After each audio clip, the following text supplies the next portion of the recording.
Welcome to the Wrestling Gurus, and we are here to talk about very, very deep situation, which is dealing with the WWE and TKO board of directors, Vince McMahon. This is a very loaded video. You know what's weird about this video is I thought the day would never come where I talked in a video, or you talked in a video, about Vince McMahon having no part in anything to do with WWE, basically being Chris Benoit out of the WWE's existence, besides a name drop here and there, or a jab here and there without a name drop.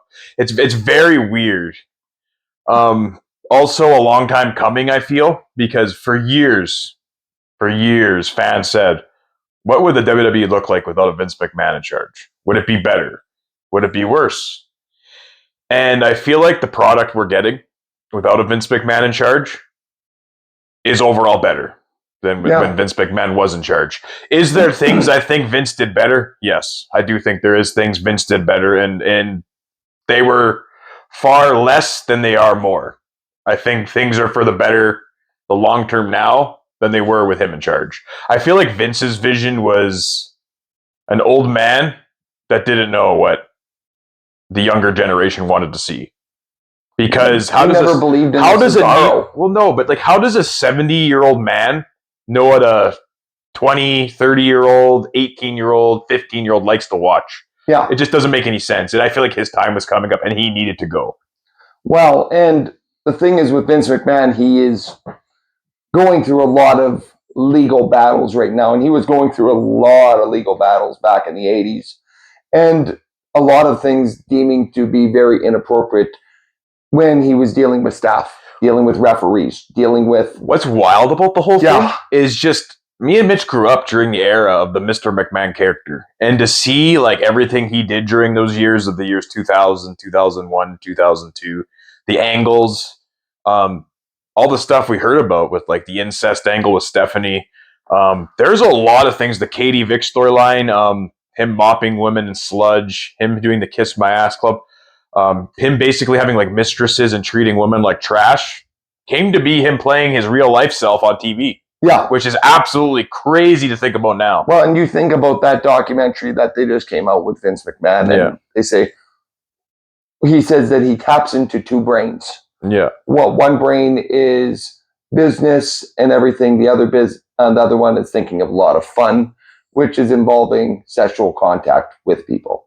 And you really think about that and you go, wow. I think Vince got away with a lot of stuff for a lot of years. I don't think we know. Well, no, not think. Yeah, well, let's be honest here. He got away with a lot of illegal things for a lot of years and built this God complex in his brain that he would never be taken down.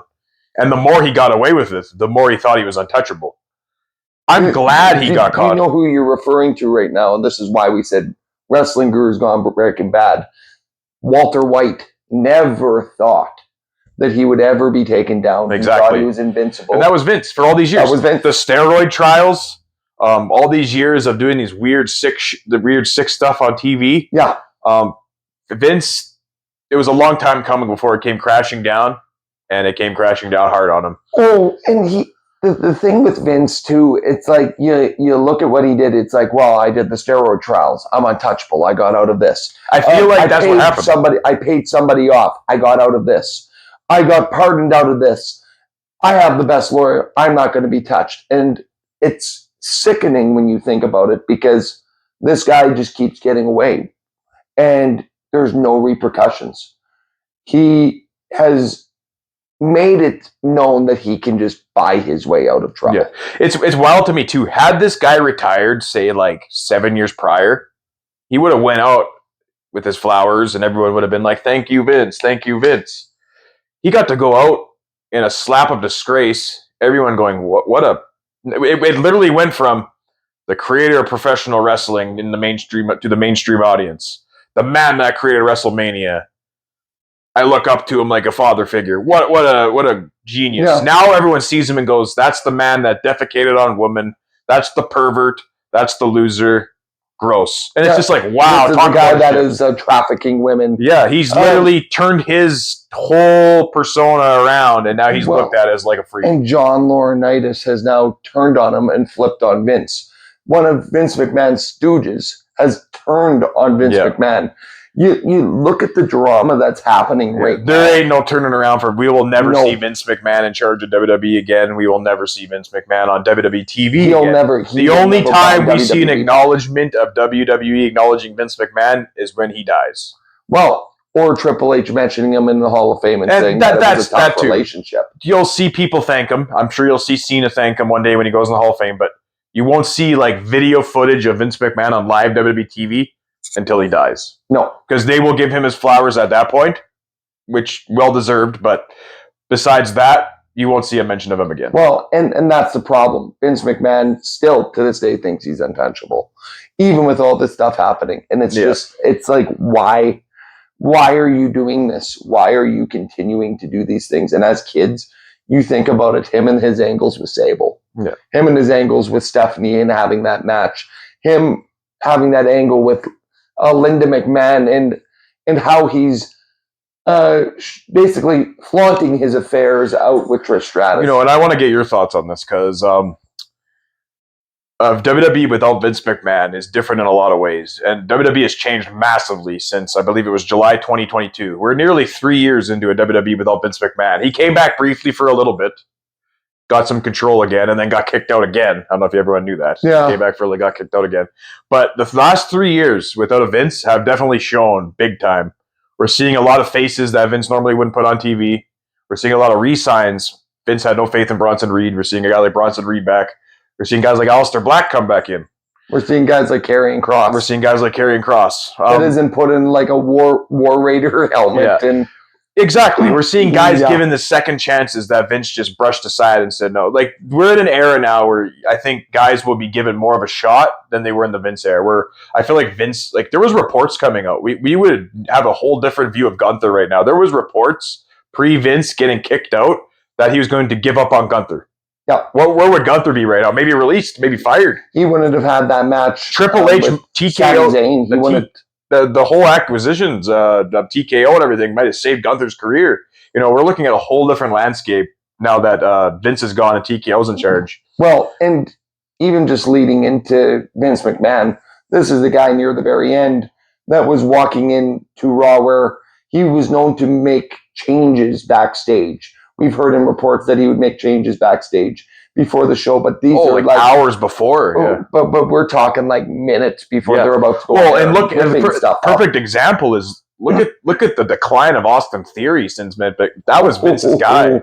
That guy went from the next John Cena. He went from hero to zero. He's literally the guy that might appear on the commercial break during Raw.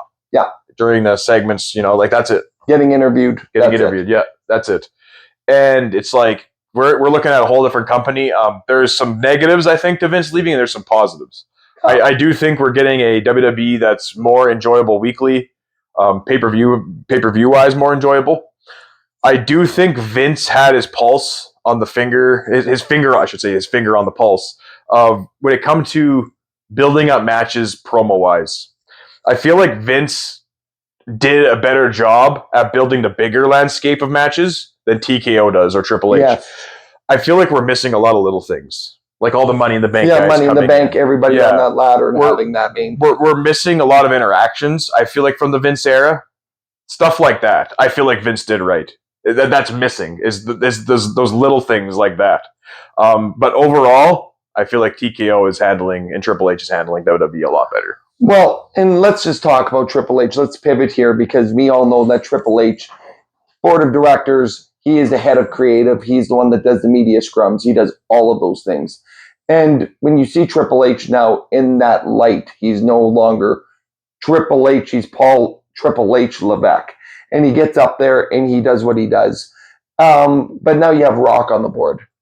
And you have The Rock. These reports are weird. And, yeah, like it's like these guys are bringing the rivalry. You know what this reminds me of? At first I thought when they were announcing Rock as the board member, I'm like, oh, this will be good. Rock will just kind of like, throw ideas out and this, that, whatever. Now that we're hearing, and at first I thought this was like, everyone's just making stuff up. It's all fake. But now the rumors are coming out more and more that they're colliding. And then that promo resurfaced of Triple H talking about someone throwing their weight around in the back. And I'm like, oh, are they actually like at their throats here? Yeah. And it's reminding me a lot of like WCW of like, we have too many like Too many cooks in the kitchen. Too many cooks in the kitchen. Yeah. Do we have too many guys throwing their power around here? Because that's what happens when you start throwing like former workers under the pencil. It's like, yeah, I want this to happen. No, I want this to happen. It's who has the bigger ego. That's what it is. TKO needs to be like, Triple H is the man that makes every decision in this building. You can give him ideas, but this is the man that should be able to call the shots. Yeah. If you have Rock coming in and being like, I want this guy to turn, because there was reports that Rock wanted Cody to turn heel. Yeah. Going into WrestleMania, and Triple H threw out the idea, how about Cena instead? Yeah. And then Cena agreed, and yada yada. Is that something they came to blows with, or were they like, I don't agree?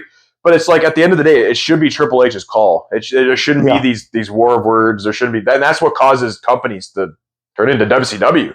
Well, this is what happens with companies imploding and not working together. It honestly reminds me a lot of the Brawl Out from AEW. Yes. This is what it's reminding me of with this Triple H and Rock news. It's like people are starting to be speculating, is Triple H going to get his job thrown out the window? Is Triple H going to get released? And the reference Breaking Bad is somebody the Gail Bedecker and he's the Walter White, and they're trying to pick his brain. So afterwards, they can do the classic good old Rock, slit the throat and say, we got all your information. Well, there was everything in your brain, Triple H. Triple H, you're gone now. Bye. There was even reports of people like saying like, oh, Triple H is getting shadowed so they can release him in like 18 months, 24 months. You can't tell me he's not even thinking that. Like, I got no connections here. They could like let me go at any time. Yeah, like Stephanie really doesn't have a tie other than Triple H. But if they have someone watch what he does every single day, every single Raw, every single pay-per-view, every single SmackDown, every single interaction, every single phone call, every single thing. And they're like, okay, yeah, we know how to run a company now. We don't need Triple H anymore. Yeah. Last McMahon gone. It's very scary to think like that could be the end of Triple H and WWE. I hope it doesn't come to that. I hope these reports are more exaggerated. Yeah. Yeah, I'm hoping it leads more exaggerated. Well, and that's the thing. You lead into a thing where it's dangerous. They're playing with fire here. And do I think wrestling would be good if Rock just ran it? I don't know if Rock would be impartial. I don't know if he would just say, you know what, Nia Jax is going to be the longest reigning women's champion. Have you noticed, and a lot of people are bringing this up, the Samoan dynasty, a lot of bookings going in their favor. Rock going on the TKO board, it's starting to add up. It's like, is he favoriting them? It's hard to say, Well, and of course, if we were in a scenario like that, if we had somebody in our family, would we want to look out for our family members? Yeah. I get it. Yeah. But this is a business. It's not about me. It's about we. Yeah. And I think that's the scary thing when it comes down to the WWE. When you, like Jacob Fatu, phenomenal. Solo Sikoa. Yeah, well, that's the thing. It's just like Solo Sikoa ain't meeting expectations, but he might keep the job just because of who he's related to. Yeah. Well, and it's happening, and now we could see Zilla Fatu coming into the picture, and more of that dynasty coming into the picture. And how much more are they going to do? Yeah. How much more? I mean, I'm also glad the bloodline angle finally has come to an end. I feel like they were really trying to... They were milking it. I mean, they're still clawing at the last grasp of it with Solo and Jacob and everything. But, I mean, that's a whole different, end of the bloodline feud. But they were really trying to really milk that bloodline feud until the bitter end. How awkward do you think it is for Rock now when they're talking about reducing the amount of pay for Roman Reigns? Yeah, it's very strange. All these reports of reducing pay and everything. As we were going to make this video prior, R-Truth was initially fired. Now we know that is not the case anymore. He's back, so... And now Ron Killings. Now he's Ron Killings, yeah. As we read, he's being going by the name Ron Killings, as posted by WWE Shop. So is he going to go under a character change? That should be interesting in itself. But, as people are giving TKO a hard time, calling them money hungry or whatever, they made the right call and brought back Ron R-Truth. Yeah, so, we're not here to crap unintentionally like Vince did intentionally on other people. We're just here really thinking about it in a normal sense, going, here are the positives from Vince. here are the positives from TKO, but there are negatives in there. There is negatives, but I think, see, my thing is they're on a path right now where it is probably the best it's been in a long time, because we have sat through some of the worst crap you could sit through. 2010 was junk. 2011, thank you CM Punk for saving that pile of crap. Yeah. 2012, thank you CM Punk for saving that pile of crap. 2013, 2014, thank you Daniel Bryan for saving that pile of crap. We could go on and on. I mean, 2017, 2018, 2019. You could say 2015, thank you Kevin Owens and Seth Rollins. I mean, 2019, thank you Bray Wyatt, rest in peace, for saving that pile of crap. Even though they booked you into abysmal misery and whatever the hell that all was. And that's a video for another time. Oh, God, that is a video too. But, like, the TKO era is on the right track. We're building new talent. We're building new stars. I feel like WWE right now is in a safe spot and a good spot to lead the future into a new era. And honestly, I think it's going to be a good ride. Well, and I agree with you too. I think it is going to be a good ride. But still put that in the back of your brains, guys. I know we said Wrestling Guru's gone Breaking Bad, but let's be honest here. WWE is showing this Gustavo Fring, Walter White, Gail Bedecker, all of these things that have happened on that show. It's not wrong. This is a potential thing where we could see Triple H's throat slit unintentionally. That's the thing. It's like WWE. That's the scary thing. WWE's on the right path right now, but it's like the unknown. What happens if they release Triple H? Yeah, and so if Triple H goes, do we go in a complete different direction? Does the company start going like this? Like, you know, it is scary to think. Or does AEW go like this because Tony Khan's like, come here, Triple H, you're mine? Yeah, there's a lot of, like, when you include AEW into the mix, it changes a lot of factors here. If they were to let Triple H go. I mean, we're talking about a lot of what ifs here, but not too far of a stretch if things get, from what it sounds like TKO is like, not too far of a stretch from what could possibly happen. With no McMahon connection, Triple H literally is just an employee. Holy crap. That's weird. My brain is going into mush just thinking about it because there is a lot of scary things. Because I don't want WWE to become a place that has no soul, that is literally just throw the title on the moneymaker, do every pay-per-view in Saudi Arabia for the rest of the, like... Do every WrestleMania in Las Vegas. WrestleMania in Las Vegas for 16 years in a row. Like, that would just start turning into a really, like, money-hungry company.